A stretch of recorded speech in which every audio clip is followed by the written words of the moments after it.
I'd like to start it off by thanking all of you to joining us today, and welcome to the third of a series of 4 webinars on the theme Heritage in Conflict. I'm Mizuko Ugo, moderator of this webinar, together with my colleague Vanessa Fraga Prol. Let me try to share again the screen. Let's see if I will be able to. Is it shared? I hope. Okay, please let me know if it isn't. So today we will start with welcoming remarks, but by our team coordinator, followed by a short introduction of the webinar's objectives. Then we'll have 4 presentations, followed by the discussion, and finally the general wrap-up of the webinar. Before starting, let me remind you some house rules for the participants. Please keep microphones and cameras off, and please use the chat device to ask questions to the speakers after the 4 interventions.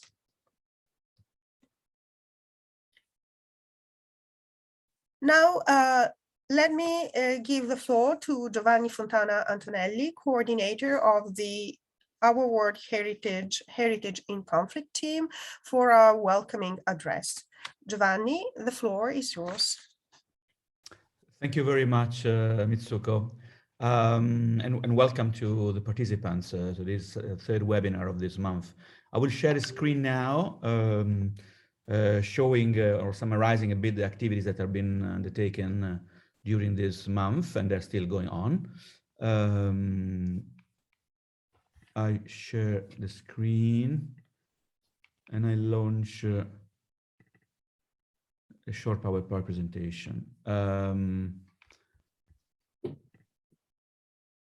Yeah, this is the month of October 2021, which is the month devoted or dedicated to conflict, within 12 themes that are running all over the year 2021, preparing the next year, which is marking the 50th anniversary of the World Heritage Convention.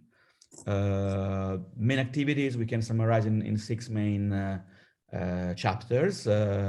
We were quite active in social media, including content creators, with several posts on different media. We organized a call for visual artists, an exhibition at the Olivetti shop, side event to the Venice Biennale. We are, and it's still open right now, a call for short articles that will be published on LinkedIn, sharing your stories, and everyone here is encouraged to submit their stories. The 4 webinars, today we are having the third of a series of 4, and tailor-made artworks that is an activity that will probably follow at the end of the month until the end of the year. Here you have a couple of slides, a few slides on the social media. We received quite a good number of followers on Instagram, Facebook, YouTube, and other media. In particular, Iman Askar, a content creator from Egypt, was really helpful, and she shared, in addition to our pages, also her tailor-made content for the conflict theme. The call for visual artists, we received 16 entries in the form of videos of photographs from India, Iraq, Italy, Mauritius, Netherlands, Sri Lanka, Switzerland, Syria, UK, and India. And these video and slideshows are currently on a display in Venice at the Olivetti shop in St. Mark's Square as a side event to the Venice Biennale. I don't know why. Okay.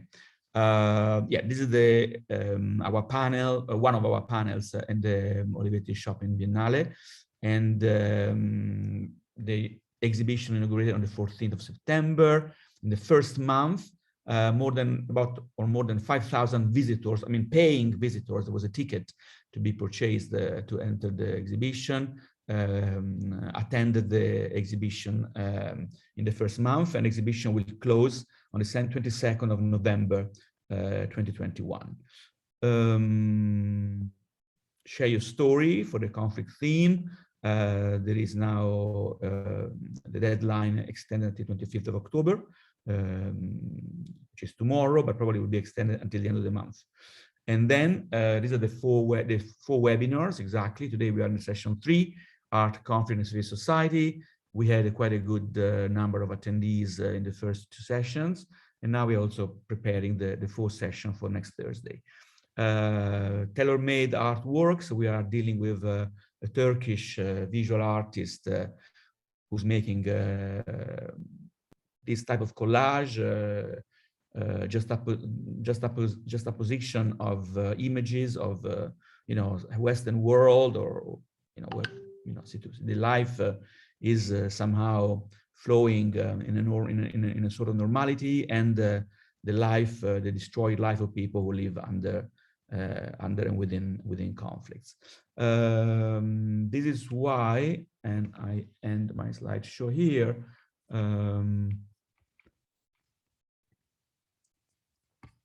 I don't know now how to stop the sharing of the screen, probably from here. Give me a second.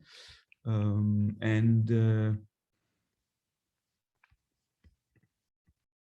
1 second, because I lost you now. You still see my screen or not really? Yes, We see the screen of your Okay. computer. Okay, I will.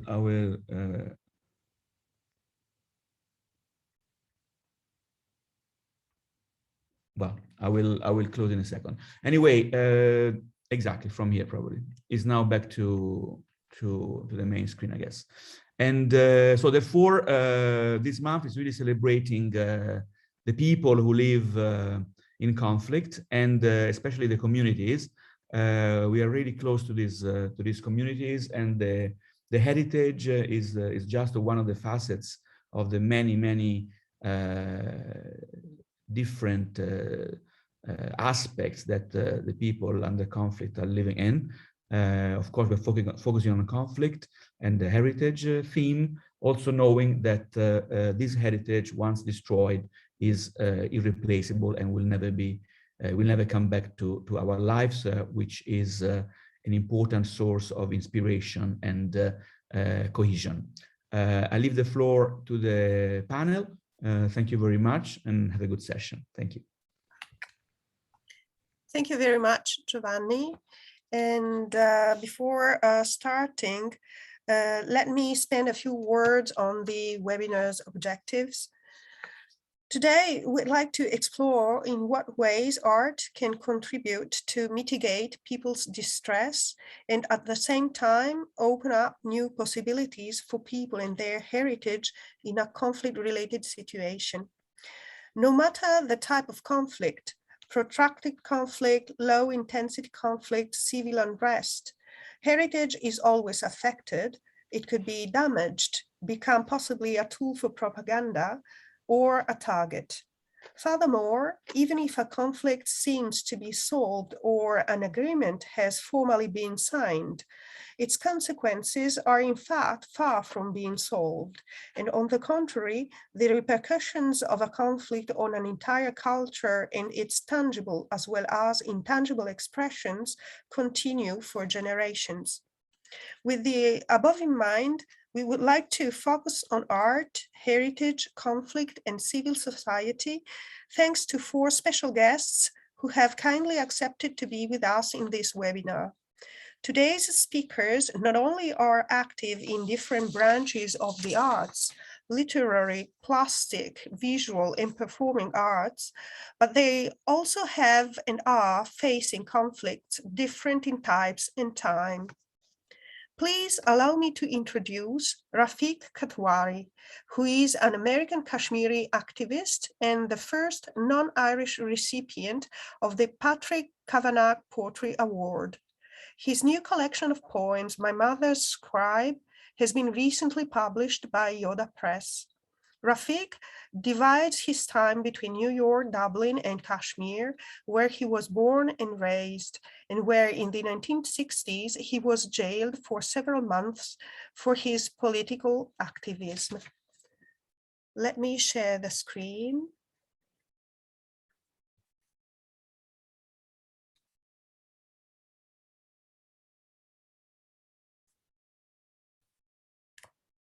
Can you see it, I hope? Okay. Yes. Rafik, you have the floor. Okay. Thank you, Mizuko, for just one moment.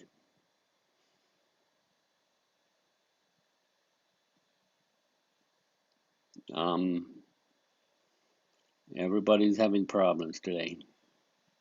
Anyway, thank you, Mizuko, and many thanks also for the fine job creating my power presentation. I'd like to acknowledge that photos that you see in the beginning of the power presentation are by Pulitzer Prize-winning Kashmiri photographers who work for the Associated Press and by other photographers who work for Reuters. Want to wish everyone hello, good morning from New York. I like to read 2 or 3 poems right away and then, time permitting, contextualize my work. And the poems themselves should tell you about the human cost of the Kashmir dispute and how poetry elucidates that.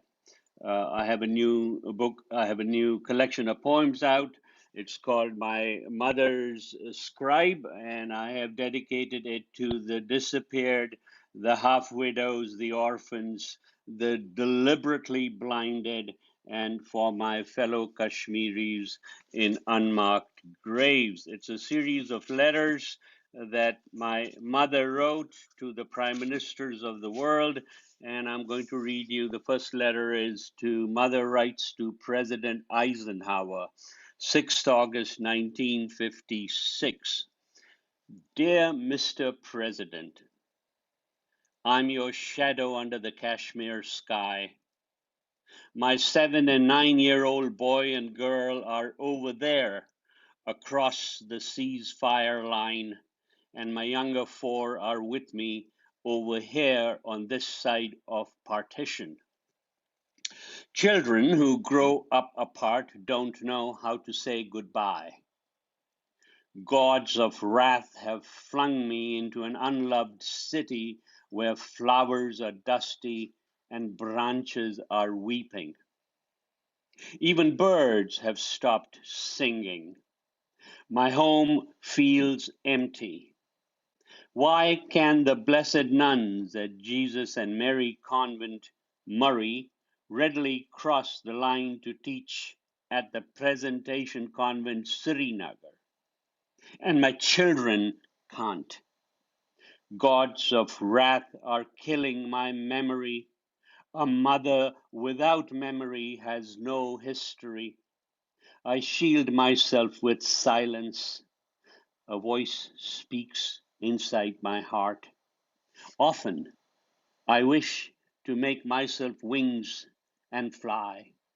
I have run out of tears, Mr. President. You are the sky and the earth. Please tear down all walls dividing people, not just in Kashmir, but wherever children become barricades.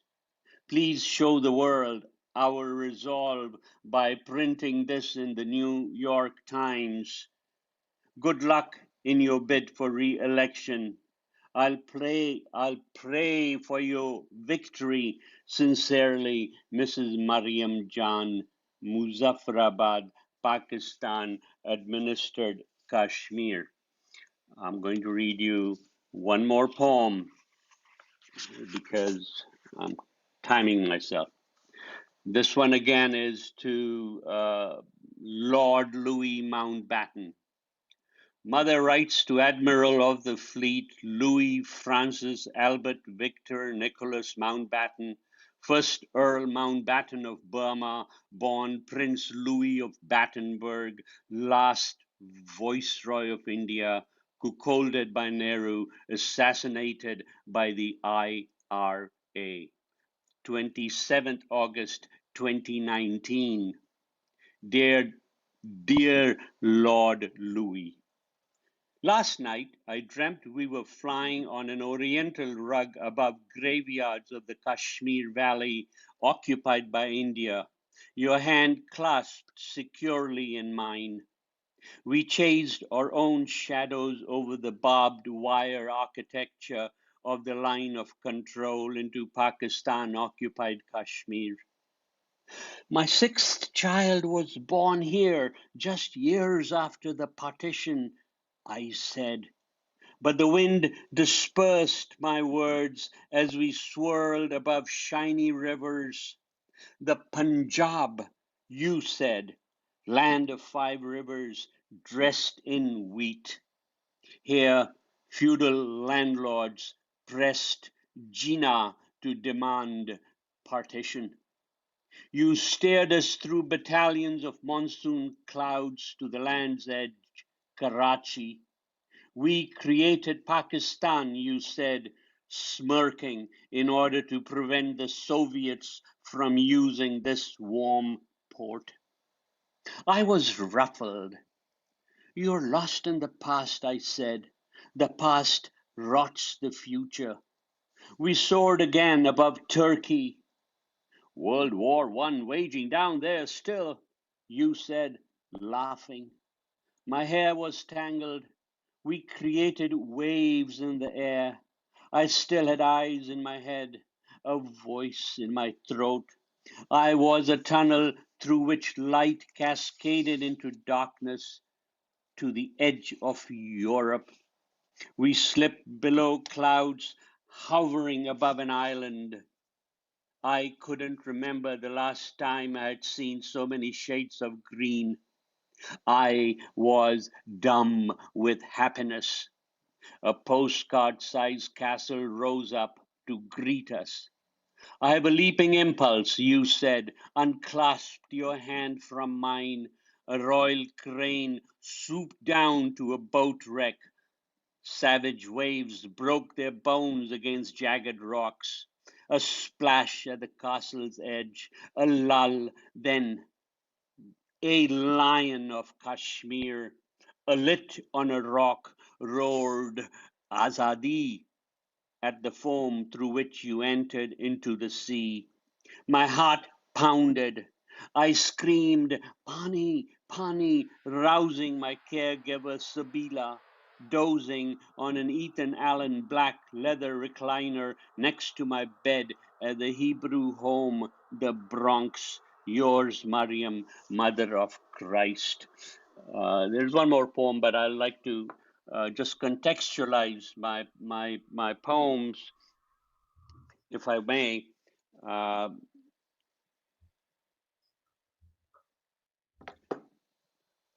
Very quickly, to give you a brief introduction into Kashmir. Kashmir is an unresolved geography of the British Empire. Today, there are nearly 1 million Indian troops in the Kashmir Valley, suppressing a population of 6 million, which makes Kashmir the world's most militarized place. But wait, what does it mean to be the most militarized place in the world today? When the United States invaded Iraq in 2003, it had, at the peak of its invasion, 150,000 troops to control an Iraqi population of 35 million. What it means is that one Indian soldier is pointing his gun at 6 Kashmiris day and night. Nearly 80,000 Kashmiris killed, 10,000 disappeared over the past 30 years, mass graves, mass blinding of civilians, including children, many fine journalists in jail far away from Kashmir, and the usual inventory of misdeeds of neoliberal fascist regimes. Let's rewind a bit. The British East India Company sold Kashmir under the Treaty of Amritsar, very similar to the Sykes-Picot Treaty on Palestine, in 1846 to a Maharaja of Jammu, a territory across the Pir Panchal range of the Himalaya. The Maharaja was a Hindu of the Dogra dynasty, but the majority of the population of the Kashmir Valley was and is Muslim. The Dogras ruled Kashmir for 100 years until 1947, when the British partitioned India along religious lines and Pakistan was created as a nation for Muslims. The Maharaja of Kashmir acceded to India. Apparently, his was the only vote that counted. India and Pakistan went to war in 1948. India took the matter to the United Nations, which delineated the ceasefire line, partitioning Kashmir, declaring Kashmir as a disputed area. India and Pakistan, both nuclear nations, have fought 3 wars over Kashmir. The partition separated thousands of families. My mother was separated from her 2 older children for 10 years, then from her husband for 8. That took a toll on her. She fought bravely to overcome her mental challenges. My mother's wish was to see her children grow up all together, and her yearning for peace expressed itself in her letters to the prime ministers of the world. It's all here in this book of poems. I urge you to read it. If you give Mizuku your addresses, I will be absolutely privileged to send each one of you my book from New York. I don't know how much more time I have, but if I do, I've already very 4-line poem because of a contemporary historical struggle, the moral equivalent, universal moral equivalent. I got the title for the poem from a headline in the New York Times. It said, Israeli soldiers kill 90 dogs in Arab town. Israeli soldiers kill 90 dogs in Arab town, 14th April 1995. And the poem was triggered, and that's the right word, triggered by that headline. Mother, I'm living in sin with an Egyptian Jew raised in Paris. We stroll in Central Park, her dog Galua off the leash. How lucky he is not in Hebron, where gods kill dogs for sport. Thank you very much. It's been a privilege. Thank you very much, Rafik Katari, for sharing your poems with us. We have experienced through the words and through the images the power of art, the soft power of art in conveying these memories of your mother and also telling the story of a conflict from the point of view of art. I like the message when it says tear all walls. So thank you very much for sharing with us. And now, Mizuko, I give you the floor. Yes, thank you, Vanessa. And now may I introduce Faustin Liniecula from the Democratic Republic of the Congo. Faustin is known as a dancer and choreographer, but he calls himself a storyteller and tells his stories through writing, theater, dance, still or moving images. He toured in theaters, festivals, and museums across Europe, Africa, Oceania, and the Americas, and has received many prestigious awards. In 2001, he founded Studios Kabako in Kinshasa, and then moved to Kisangani in Eastern Democratic Republic of the Congo, a place to support young Congolese and African artists. Faustin, the floor is yours. Hello, thank you, Mizuko.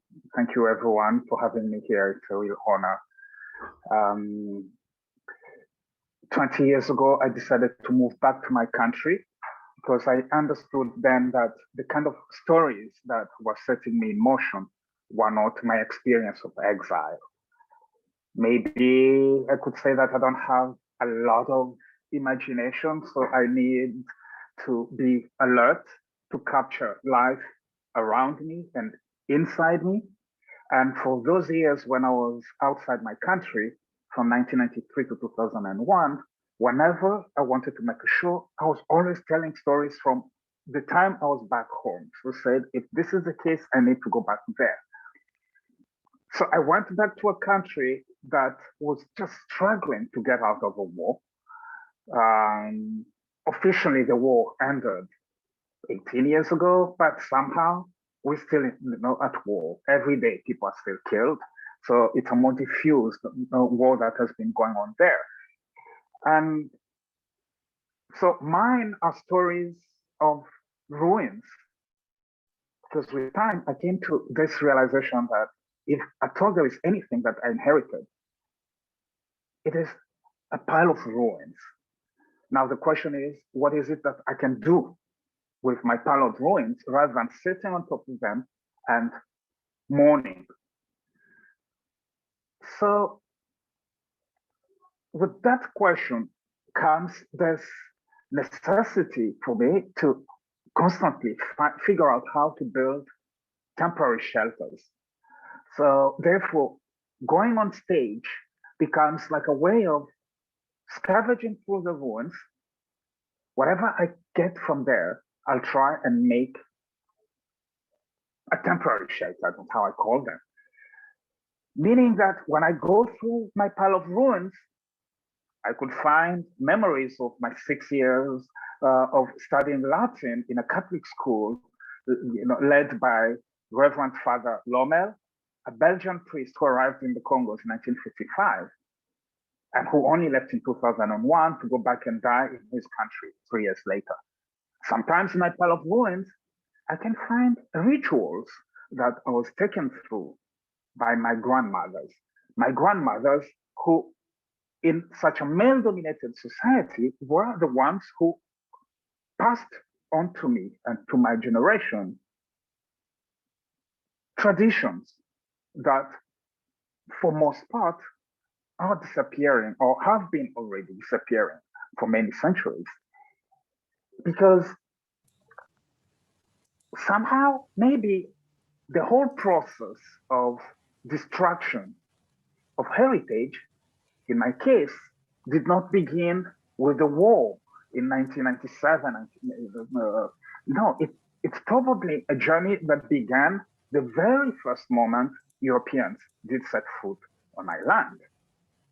Because my ancestors had a way of recording history, archiving history, and passing it on.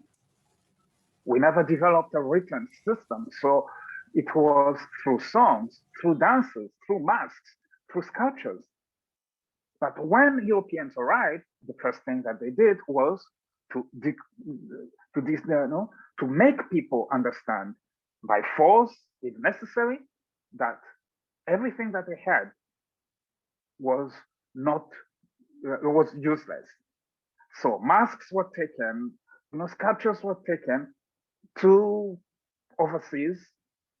They are scattered across the world in museums now. That's why I talk of my country as a broken mirror, whose pieces have been thrown all across the world. And so wherever I go, it's like trying to search for a piece. And hopefully I could reconstruct something that is larger than just the ruins inside me, because somehow I understand that it is impossible to reconstruct the whole picture. So if this process of destruction started more than 200 years ago, and it's still perpetuated today, how then, as an artist, as a dancer, can I even give myself and those around me a chance of bringing together bits and pieces to create a semblance of a whole? How can someone who is in my situation even dream of accessing their own history through this pile of ruins? And when you know that the archive that replaced old ways of archiving and passing on history is the written archive, which my people needed time to understand before they can use it to archive their own history. It means that for a very long time, the only archives that existed were European archives. In other words, the Winners Archive. Therefore, how can I access my own history when I only have this biased look that has ended up shaping my own gaze on myself? Maybe that's why I sometimes think that being a dancer could be a blessing, in that every human body is ancient. It genetically can be proved that this body of 47 years today can be connected to generations from 1,000 years back. Therefore, if my dance, which I started talking of as an attempt to remember my name, can be a way of asking questions to the body. What do you remember? Tell me.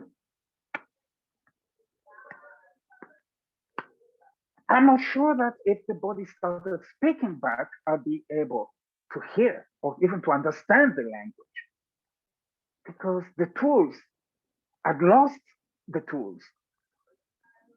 But still, I'd like to just be able to ask questions. What is it? What do you remember? So every time it is about activating the body, trusting that it's not because I cannot access it that that past is lost. So as I stand here today, thinking about heritage, there is one word that comes to mind, one word that I've been obsessed with for many years now. The word is Lobi, L-O-B-I.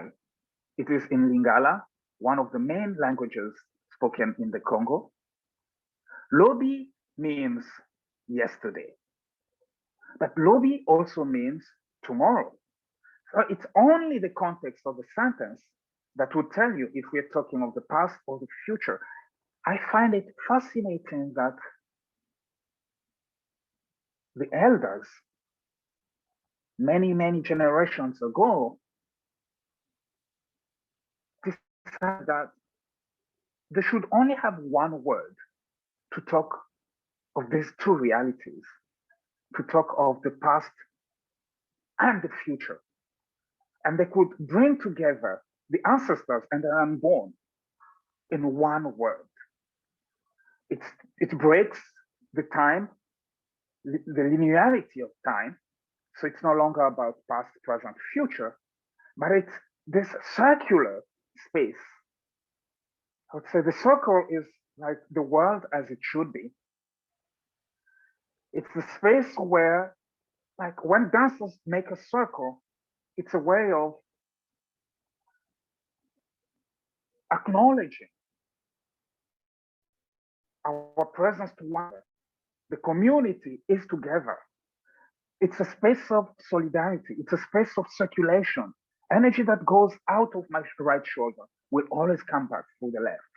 It's a space where those who are present here and now take responsibility for the existence of this circle, but those who step in the circle to dance take also the responsibility for connecting the circle of the living with that of the dead, but also of those who are yet to come.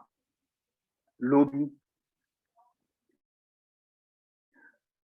The moment when I remember, or I attempt to remember, my responsibility towards the Lobi, towards what I inherited from my forefathers, but above all, my responsibility towards what I can pass on to the next generations. That's where I see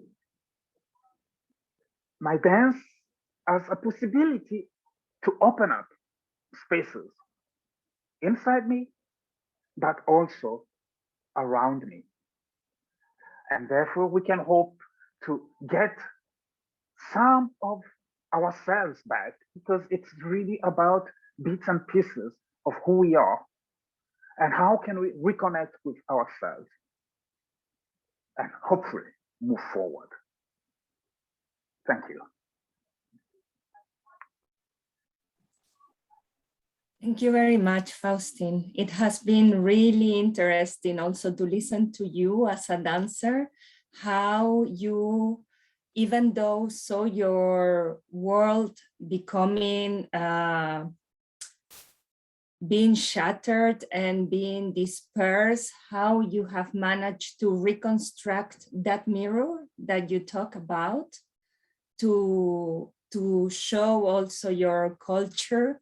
And I like a lot that you said that dance is a shelter and that can also open spaces as well. And thank you for sharing with us. Lobby is a beautiful word that really shows how heritage is so important to be kept for future generations. Thank you very much. Mizuko. Thank you, Vanessa. And now I'd like to introduce Omer Kais. Omer is a sculptor artist from Iraq, born and raised in Mosul, graduated from the College of Fine Arts, Drawing Department, the University of Mosul in 2008. He currently works as a drawing teacher in a high school in the outskirts of the city. Among other works, his artistic career includes 4 big-scale statues and 3 personal exhibitions. Let me share his presentation. Just a moment. Okay, can you see it? I hope. Okay. Yes. Omer, you have the floor. Okay. Hello, everyone. And it's an honor to be here with you today. Art is the oldest method of writing history. Humans used art in general and sculpture in particular to document events. Most of the events of the past came to us through sculpture. Indeed, I was thinking, should I tell the ugly truth or the beautiful lies? I'm not gonna fake the reality here. The occupation of Mosul by ISIS sparked a great societal controversy regarding the concept of art and sculpture, especially after the terrorist organization removed the statues from the streets and destroyed the monuments represented by the Nineveh Wall, Assyrian Gates, and the Mosul Civilization Museum. People was divided between supporters of this sabotage and between those who rejected.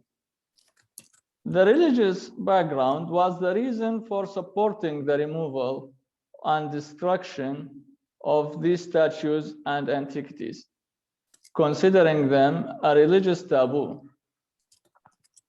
As for educated peoples and civilians, they considered the removal of these sculptures and antiquities a crime against the city history and heritage and a distort to its identity. I am one of those people who believe that rejecting the arts and banning figurative sculpture is a stupid idea. And it is my duty as an educated and intellectually liberated artist to rebel against such ideas and resist them through my artistic works. And I don't care what those kind of people think or what they're gonna say about me. I believe that achieving beauty is a goal that does not conflict with any religion, except intolerance and terrorism, which always try to create chaos and ugliness. I am trying to change society's aesthetic taste and their perspective of arts and sculpture through my artworks that focusing on the Assyrian style. I also believe that if people try to engage in artistic works such as painting, sculpture, music and theater, or visiting art exhibitions and cultural activities, they will abandon sick thoughts about those arts and they will love them because they will have an impact on achieving happiness within themselves. I have experienced that in my third personal exhibition at the Royal Hall of the Mosul Civilization Museum last year. I have noticed the happiness on people's faces when they saw the statues that represent the Assyrian kings and mythical figures. And I also noticed that people realized the necessity to continue working on reviving the Assyrian civilization through sculpture and architecture, because it will reflect positively on the city by making it a destination for the foreign tourism. The most important of all, at the time, the city almost devoid of historic buildings and sculptures, we haven't lost the hope. We are still clinging to life and striving for the reconstruction of our city. We also strive to achieve peaceful coexistence that guarantees us and the next generations a bright future through arts and cultural activities. Thank you very much. It's an honor to be here with you. Thank you very much, Umer. Would you like to comment the pictures of the PowerPoint presentation? Perhaps spend 2 words. I will go through them and you might explain us about the sculptures if you agree. Okay, that's good.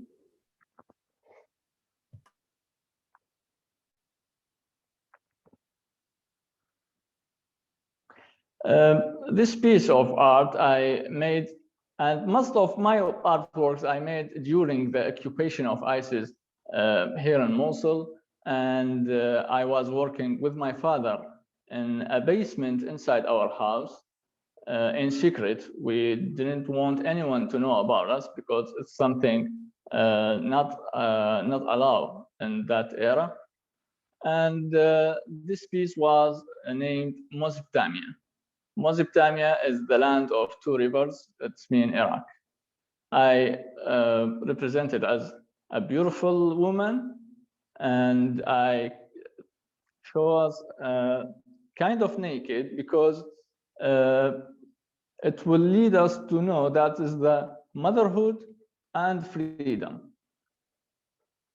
Yes, Misoko, you can change the picture.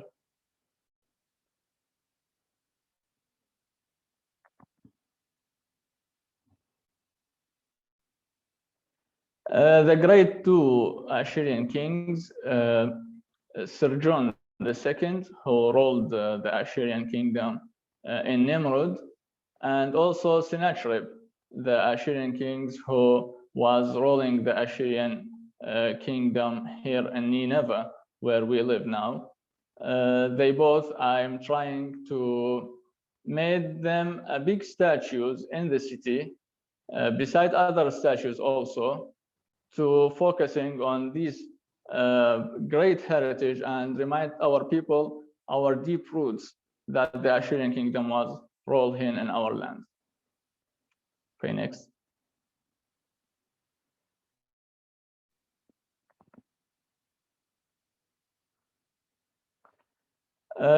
This one I name it Civilization. I represent it as a building I inspired by the Mesopotamian style architecture between Babylonian Empire and Assyrian Empire. I illustrated with kind of many lamasos in the entrance of the gate, and the second, it's the king or Nemo. It's a symbol of man who work. And on top, it's a Gilgamesh.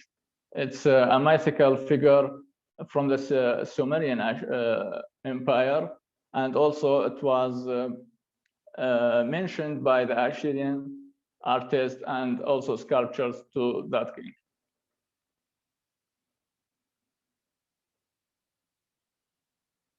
Next one, please.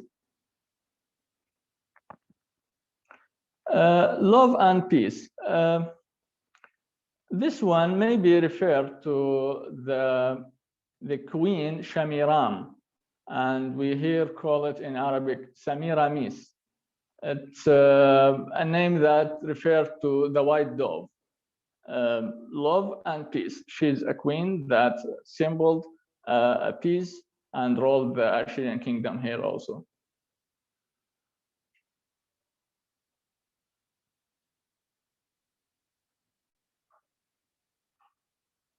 It's a miniature to be a big statues. We attended to enlarge it in a countryside of the city in one of the village named Bashika. It's a city or a village. People there is non-Muslim. They are between Yazidis and Christian people.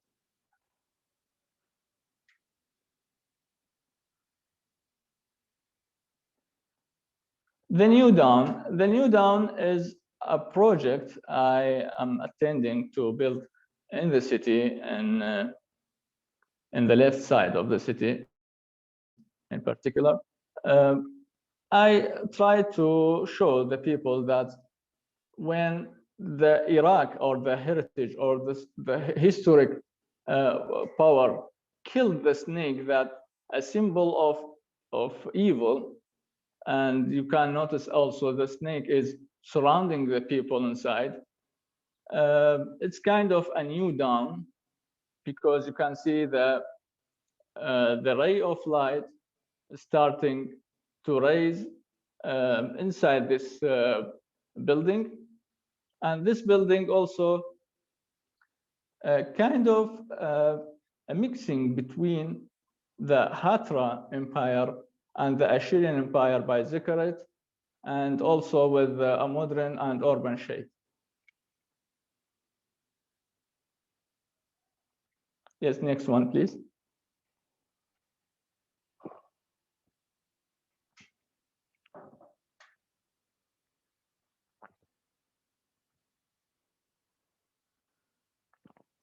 The Beautiful Lady. The Beautiful Lady is the first big statue established in Mosul after liberated from the terrorism organization. I built it with 7 meters height. It's referring to this woman who has had the liberty, and she's standing above all what happens beneath it. Like destruction or this random shape, and also referring to the Mosul city. The Mosul city, it's the beautiful lady that will be beautiful against all the odds and all what the terrorism tried to do to it.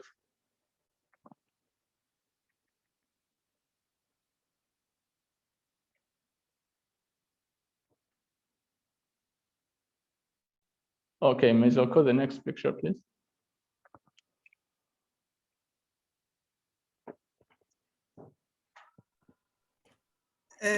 You mean it was Mosul? Next one, or is this? Yeah, it was Mosul. Yeah. Mm-hmm. This bas-relief sculpture, I contained it. The mosque buildings that destroyed and corrupted by ISIS troops, like the gate of Nargal, the Assyrian gate, and the mosque of Prophet Jonah, Nabi Yunus, we call it, and the minaret of Hadba, and also the church tower in a place we name it Sirish Khana. It's for Christians, and also the castle of Bashtabia that's on the river.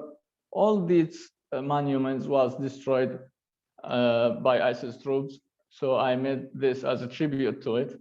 And I also represented as a gift to the Pope Francis when he visited Mosul, welcoming his visit to the city, and to send a message that everyone is welcome in this city. Meanwhile, he trying to send love and peace and peaceful coexistence.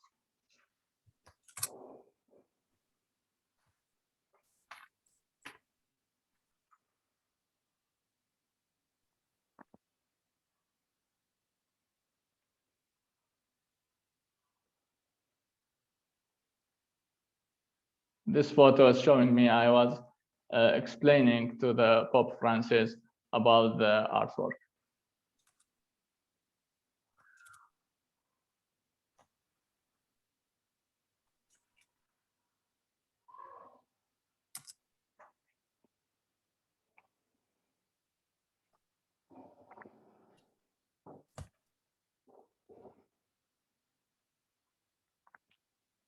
Yes, I think this is a last picture. Thank you very much, Mayor. Okay, thank you. Thank you very much, Omer.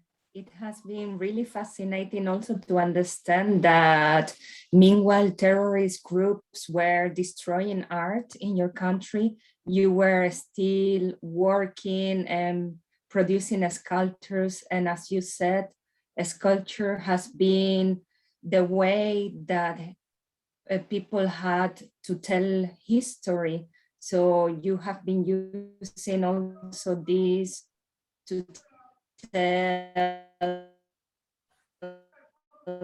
stories of your heritage, of very, very brave also to do this in a conflict situation. Thank you very much for sharing with us. Thank you. Thank you. And let me now introduce Shireen Ziadeh, who is the founder of the Ramallah Ballet Center Dance School. Shireen is also an alumni of both Ashoka Network Change Maker Exchange and She Entrepreneur by the Swedish Institute, as well as an active member of the International Dance Council at the UNESCO. She has started the Empower Through Movement initiative and is developing research and dance projects on the power of creative movement with refugees and with different artists in Europe, bridging them to Palestine. Shireen, the floor is yours. Hello, and thank you. There's a lot to talk about from Palestine, intangible and tangible heritage, but I choose to talk about Dabke because I have experience in it, and I did my thesis research about Dabke, and I will now share some things to start with. So first, we will talk about Dabke and what is Dabke. Okay, next slide. So Dabke, as you know or might not know, is a traditional popular folkloric dance performed in the Levant area, Lebanon, Syria, Jordan, and Palestine. Dabke has different technique and steps, plus different names depending in which countries it is performed. It has variant stories. For example, coming from Palestine, Dabke resembles social stories. It acts as storytelling, showing what's happening in daily life and so on. So as Dabke is performed in different occasions, also it could be professional, it could be in weddings, celebration, in music. So I chose some videos to share with you for people who doesn't know what is Dabke, and to show how it is performed in different situations. Share. I have many screens, so let's see, where is it?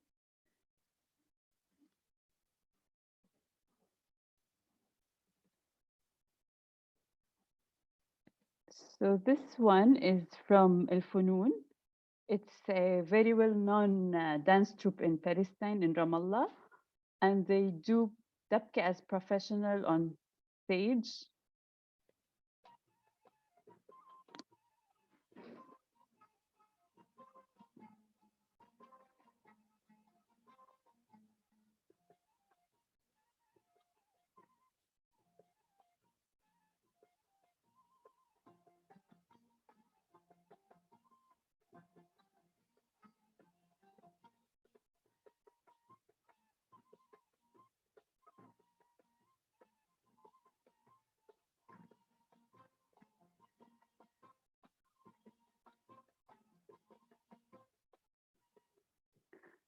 Okay, I will show you the next one. I don't have lots of time because I will talk a lot. So,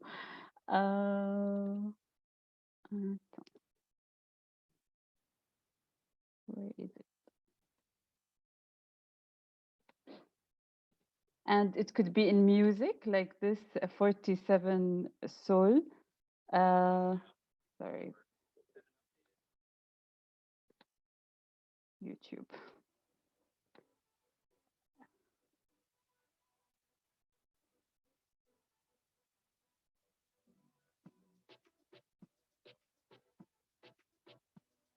I will, okay.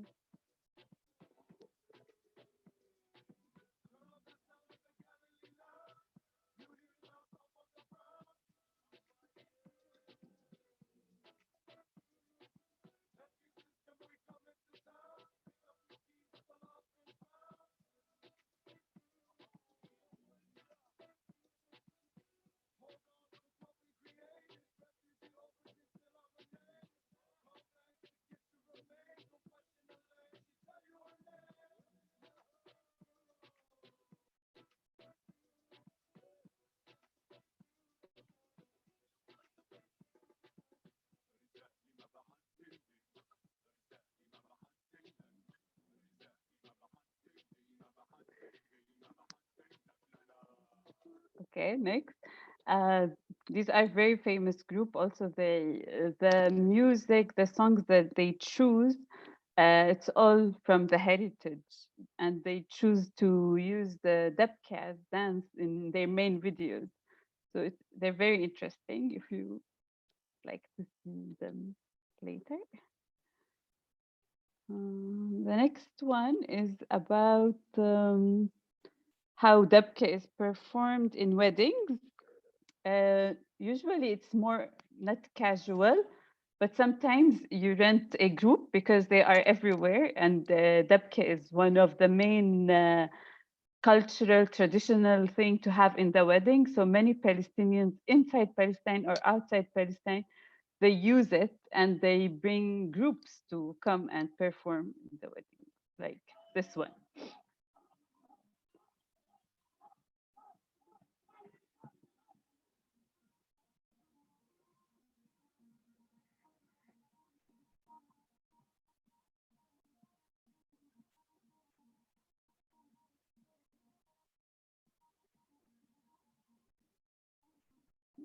Okay. All right. And so to continue in the slides, I will move to the next slide. So Palestinians in Palestine, as I said, they consider dabke as a way to show resistance and to hold on their identity. What does that mean? It means that dancing dabke shows our culture. As you saw from the videos, they have traditional clothes, and it has been performed from our ancestors, as Faustin has said in his presentation, that that we can have the movements in our body, and we carry these movements to other, and we teach them to our next generation. And so as dabke for us, it's to keeping the culture and the tradition alive. So that means to keep the groups of dabke and to keep teaching it and to keep practicing it. So living in Palestine is not easy. We always have to fight for our existence, to fight for what is for us and what has been stolen. In the time of war and fight and conflict, dance as dabke is a powerful technique to express and to release the stress. So also spaces in Palestine is very important, and creating them and have organizations that support dance or dabke or any other form of art is very important, such as Ramallah Ballet Center, which was we founded it in 2011, which offers different kind of dances. And we have dabke, and because dabke is very important to teach for kids and for professional groups that represent as Palestinians in different countries, in Europe, in the US, such as Al-Istiqlal Group. They are very professional. They dance it in Palestine and to show our culture for other people, other culture out of Palestine. So leaving Palestine to perform dabke to other culture is very important. And this is what most of the Palestinian groups aim to do, even if they are small groups. But the question is, what if you are a Palestinian and can't enter Palestine?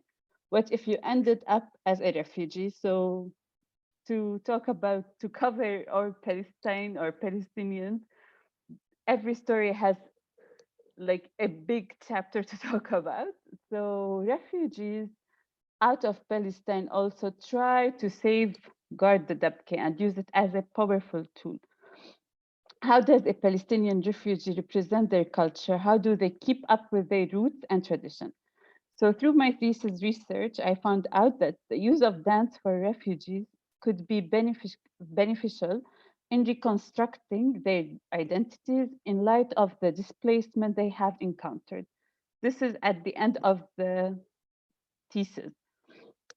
So the interviews I conducted in Athens with Jafra organization, some dancers that they want to keep the dabke alive. And what does it mean to them to dance dabke? I dance dabke to feel happier. I dance dabke to be connected with home. When we dance dabke, we feel connected and we listen to Arabic music that brings us back to our home. Dabke to represent our culture.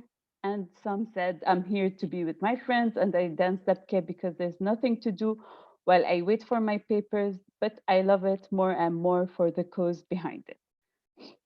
So these are the group, and while they train every day in Athens while they wait for their papers. Some of them their status is not stable, so dabke helps them to be connected, to find their community. And this is how some of the dance.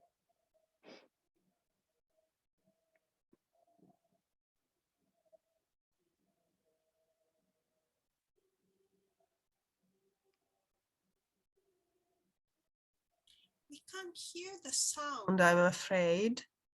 Okay, sorry.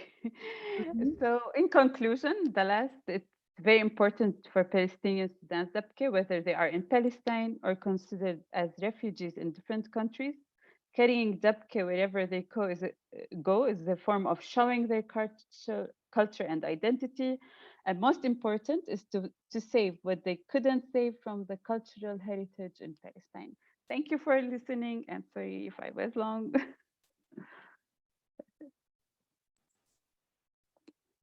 Thank you, Shireen. It was really nice also to see another example of how dance, even though because of the conflict you had to move away from your country, keeps the traditions, no? How you can still maintain everything that you learn or your identity when you are far away because of a conflict.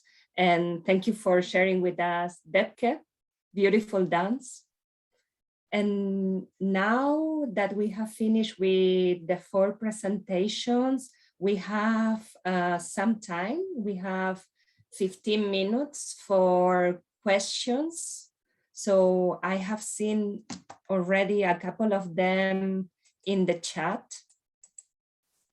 There is one talking, I'm trying to look for it. But you can use the chat to put other questions.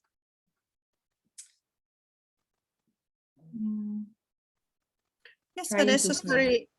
Perhaps if I may, there is a question. What do you think for participants?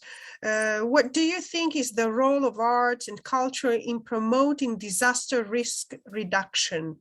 This is one question. I don't know if Shireen or Mer or Faustin or Rafik would like to answer. What do you think is the role of arts and culture in promoting disaster risk reduction? So in the prevention part, not after that, what happened. I wonder if you might. I mean, it sounds to me like a question that an insurance company would ask. What is the risk involved in? I mean, there is. What is the risk involved in promoting art or upholding cultural heritage?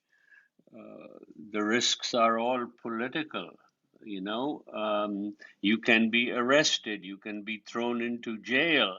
I remember talking to both Mizuko and yourself, and I gave you an instance of Picasso when the Franco's goons went to his studio and they saw Guernica leaning against the wall.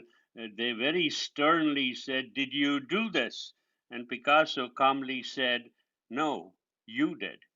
So the point is, there is a risk.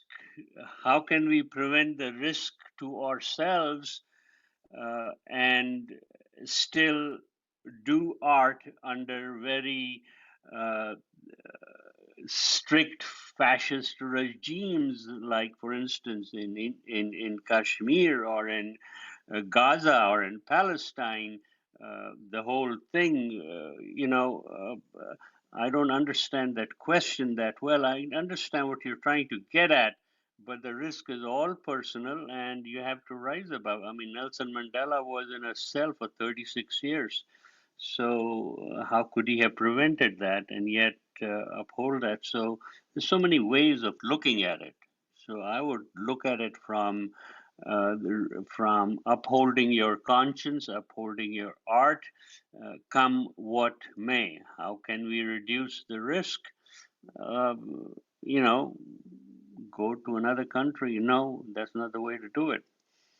So it's a good question. It's a very good question, and it demands some consideration. I wonder what the other participants have to say about this. I have. Thank you, Rafik. Yes, Shireen, please. I think it's not preventing. I don't use it coming from Palestine. I would not use the word prevent. If it could prevent, we could have done it 73 years ago. But it's more about connecting the community together. Art could do this and could unite, and we could at the same time deliver our message to the world and show, like, many Palestinians, many artists, they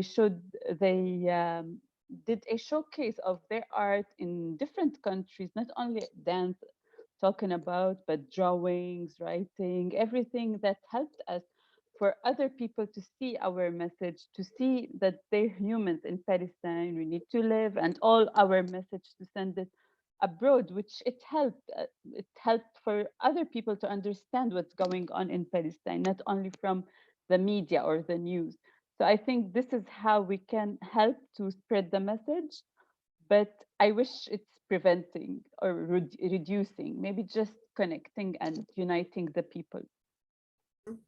Yes, thank you very much. In fact, also the question, the person who made the question is also talking about reducing people's vulnerabilities. So yeah, we can say that we can, in a way, perhaps mitigate people's distress, or even if we can't prevent, as you explained. Yeah, thank you. I wonder if I didn't notice if there were other questions in the chat.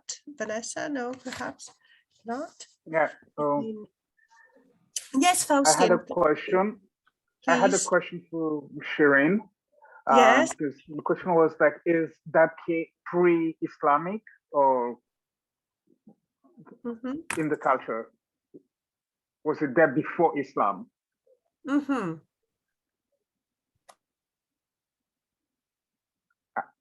Shireen, Your you are microphone is off. muted. Shireen, You're you are muted, muted. Shireen. Shireen, Shireen, you're muted. yes. So good. I'm talking and no one is listening. I was saying that it's not connected with the era of religion or not, because we inherited from our ancestors. For example, like in Palestine, there's Christians, Muslims, there are Jews. So all of us, we dance dabke, and I don't see it how I can answer this question if it's connected to Islam or before Islam, because in Palestine there were always different religions, in fact. So it's not It's connected more so- with that. culture, tradition. Mm-hmm. Because when I look at some of the I pictures can't that hear you. Sorry. Sorry, can you hear me now? Yeah. Mm-hmm. Yeah, so I was saying when I look at some of the pictures that you shared, it's very touching to see both men and women dancing together, men and women dancing together, holding hands, and but also like seeing in the refugee camps in Athens, like young, old, and dressed as we are dressed today. So it completely takes it out of like the bounds of social codes. So I'm just curious to see to know if such a space can be also a threat from the more conservative parts of the society, where we say like, no, men and women cannot mingle like this. So that case dangerous from within the Palestinian society itself. Yeah, I understand. Like in every culture, in every country, there's conservative and non-conservative. But in Palestine, to begin with, like for example, Ramallah, Beit Lahem, all other cities, many cities, they were Christian cities, and they started and they were dancing dabke, and these cultural clothes, and all the time it was all men and women performing it, not only men. So we never had, because dabke is cultural, so it's more everyone likes to see it, and I never even heard that someone was annoyed from seeing men and women touching each other or dancing like beside each other, because for us it's a tradition that we love to see. And because also if you see the videos that on the stage, for example, they wearing the traditional clothes and they're covered, so no one can comment on this. And yes, so for this dance in particular, we don't have any negative comments on it. And in Palestine, it's not like any maybe other Arab countries. We are very mixed. I don't know if you know this a lot about how it is the life in Palestine. Christians and Muslims, they live together, so we have mixed views and mixed personalities, the culture is the same maybe in a way, and the tradition, but we all had influence each other in a way or another, so we can live together. I'd like to just make a quick comment on what along the lines of what Rafik was saying earlier on about this censorship and the personal dangers that would come with it. My hope when I'm operating in a country like the Democratic Republic of Congo is always that censorship is always a step behind poetry. So it's trying to go as much as possible with my work, really to aspire for poetry, hoping that by the time censorship gets there, I'll have moved a step further. So they're always trying to catch up with me. And this way, we juggle always, but it's a dangerous, delicate game. You never have the rules, so you can say that, yeah, you'll prevent, and your term of insurance company is really, spot on for me. It's like, you can't, you don't know, but you hope that you can juggle with it, and poetry will save you. Literally, it will save your life.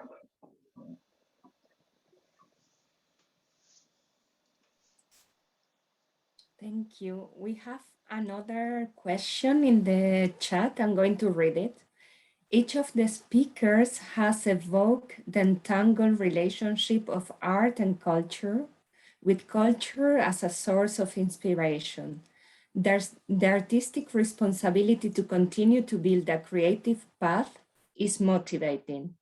Do you feel that poetry, sculpture, dance, U-shape can be effective in carrying heritage forward, and how? So how can heritage can be carried forward, and how?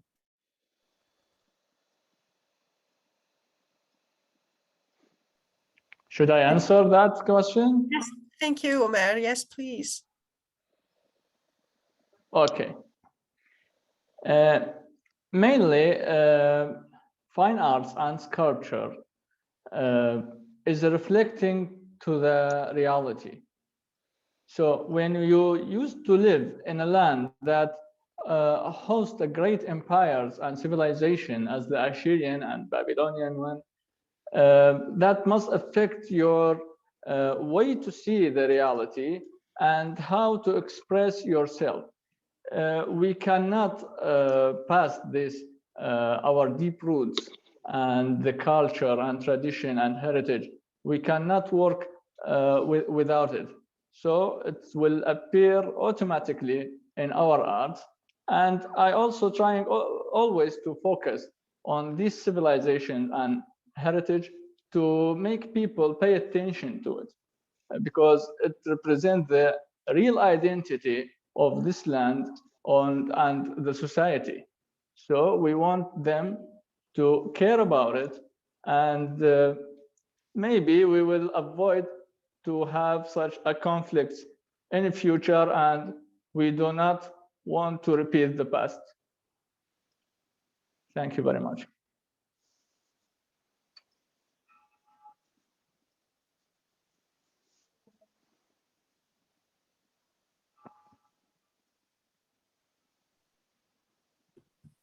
Thank you, Omer. I wonder, Rafik, would you like to answer to what Faustin said earlier? Or would you like to answer this question that Vanessa was saying? Yeah, I'll am I muted? No, I'm No, not. we can hear very well. Okay. To me, everything is political.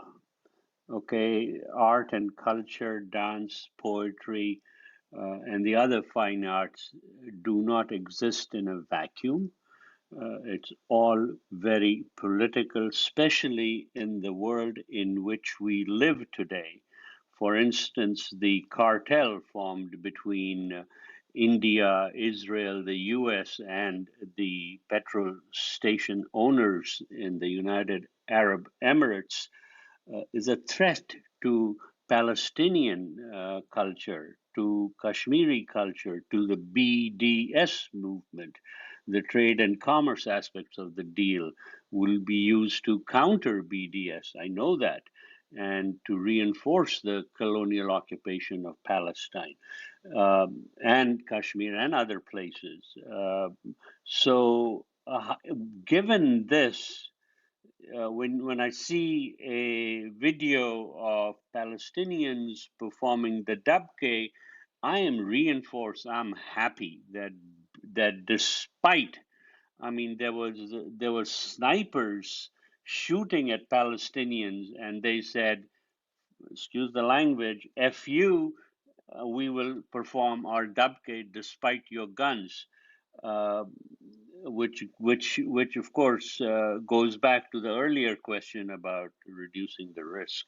So um, we don't live in a vacuum. Everything is political. All these aspects, all these fine questions, very important questions that you are asking, have political implications. I mean, there is America's largest base in Africa is in Niger.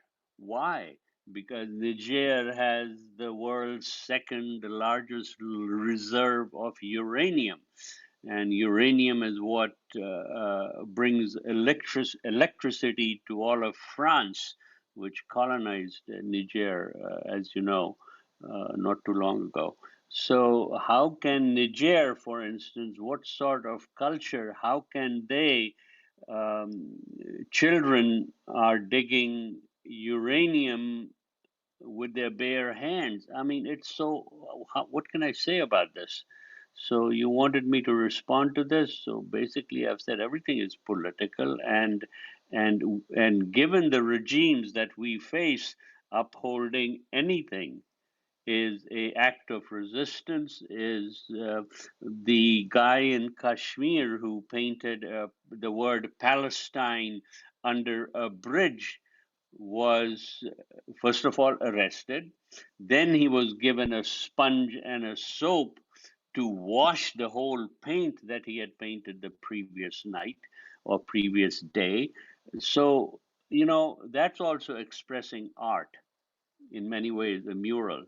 So it's universal, and it's getting worse by the day, because we live in oligarchies now. We don't live in democracies anymore. Everything is controlled by the military industrial complex and all the other complexes that go along with it: the chemical, the security industrial, the medical, the whatever else. They're all, this is what is controlling. They just increased the Pentagon budget by $25 billion that the Pentagon didn't ask for, and the next day they cut out funding for community colleges. Now that's America. Imagine what must be happening in other places. So that's how I'm gonna approach it. Okay.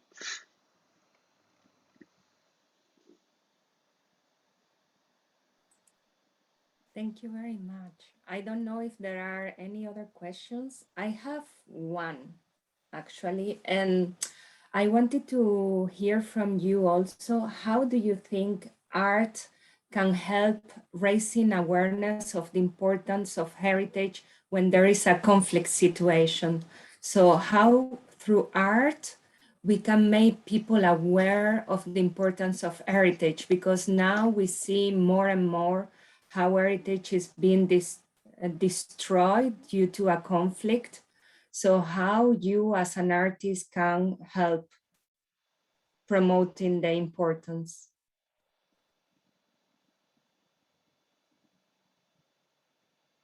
I'd love to answer that, but I don't want to patronize the group. So someone else, please.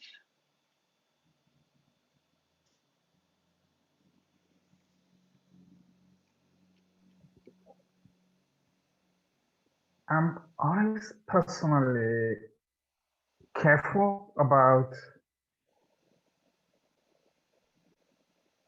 assigning such a specific function to the art, because if it's a way for us to resist, then I believe that art resists even our own attempts to instrumentalize it. So if art is a way of opening spaces of possibility in areas where seemingly there are none, then there must be something so strong about this thing we call art, poetry, that cannot be reduced to this. And so, of course, it serves several functions. And, you know, the Dabke that we talked about earlier plays a function in the society, but can it be reduced to that function? Definitely not. Definitely not. And when Rafi was reading his poems, you know, and I'm like, it just opens these worlds that I could not imagine for me, you know, through these letters. Of course, it could play some role in getting a message across, but can it be reduced to that? Definitely not. So for me, I'm like, let it be there and let it actually be a way of resistance, even to our own attempts to pin it down to something. So I would like to separate my role as a citizen fighting for a certain cause, and where you set yourself objectives, and where it's so easy to say, you know, to distinguish the bad from the good, so to speak, but from a poetry which somehow can push me to embrace all contradictions of the world. So yeah, that's all I can say.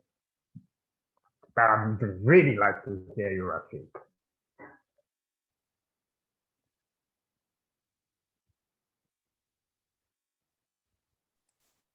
Thank you very much. We don't have a lot of time anymore, so I think we are going to wrap up. I would like to thank the four of you for these fantastic presentations. It has been really inspiring to see all the different regions and also all the different types of art that have been brought to our table. And I just stayed then, I will never instrumentalize art. I just stay with what you said in Lingala, lobby, and also cool in Urdu. That means both yesterday and tomorrow. And we are here in the present, hoping to connect all these through art, I hope. And I want to invite you to our last session. Our last webinar is going to be on Thursday, 28th of October from 2 p.m. to 4 p.m. UTC. And they are going to talk about conflict, politics, and the destruction of cultural heritage in the world today. And the case study will be from Iraq. So I hope to see you there. Thank you very much. Hey, thank you very much. Thank you so much. It was really inspiring. Thank you so much to everybody.